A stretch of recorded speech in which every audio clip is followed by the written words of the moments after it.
On Thursday, February 13th, which is this Thursday, Connect 88 will be hosting an event at the Chaguanas Community Center for 9 a.m. The Chaguanas Community Center is located at Mark Street in Chaguanas. This is right inside of Extra Foods car park. You cannot miss it. If you are seeking urgent housing assistance, then this event is for you.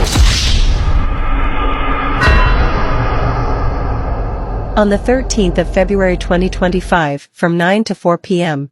at the Chaguanas Community Center across the Extra Foods car park, a non-governmental organization going by the name of Connect 88 Foundation has launched yet another event where they have promised the public of Trinidad and Tobago grant assistance for house repairs, hardware materials, food cards, and any general assistance once the public pays a sum of $150 TTD.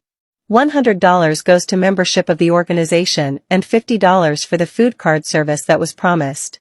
Although the price for such needed services is quite reasonable, the concern of risk and legality was overwhelming.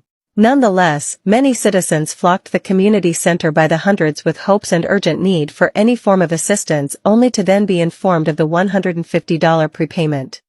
This was one major information that was excluded in their picture-perfect advertisements circulating around social media and shared between friends and families. At the main entrance of the community center, a gentleman working for the organization handed out application forms to be filled which asked for data such as full name, address, phone number, email, which grant applicants were interested in, deed or land information and signature.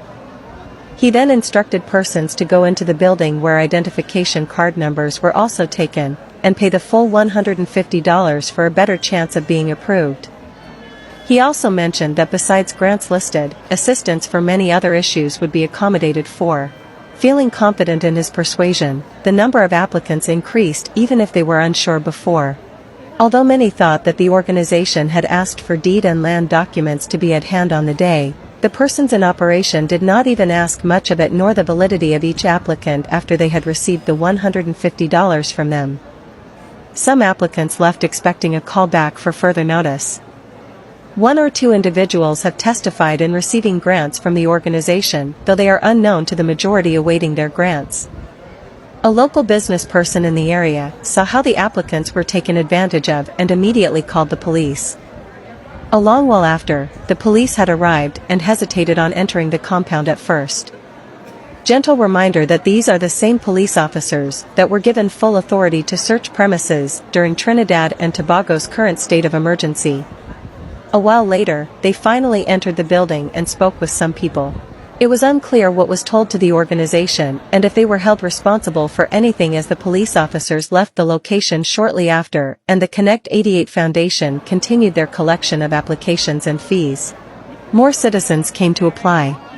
A few individuals outside the building recalled these types of scam being introduced in many locations across Trinidad and Tobago over the past years without any action being taken against them. One particular individual stated that he received the same food card being advertised for almost over a year now. Not only was he unable to access any groceries due to shortage of supplies, but he also had to pay a $50 fee on the card every month. What was gathered from his explanation is that the organization had a particular place in which food card holders were able to gain access to groceries, but within the first few food card holders accessing groceries, there was not enough for all the others. Note, this extra $50 monthly fee was nowhere shown on the documents that were signed, nor was it ever mentioned at the community center.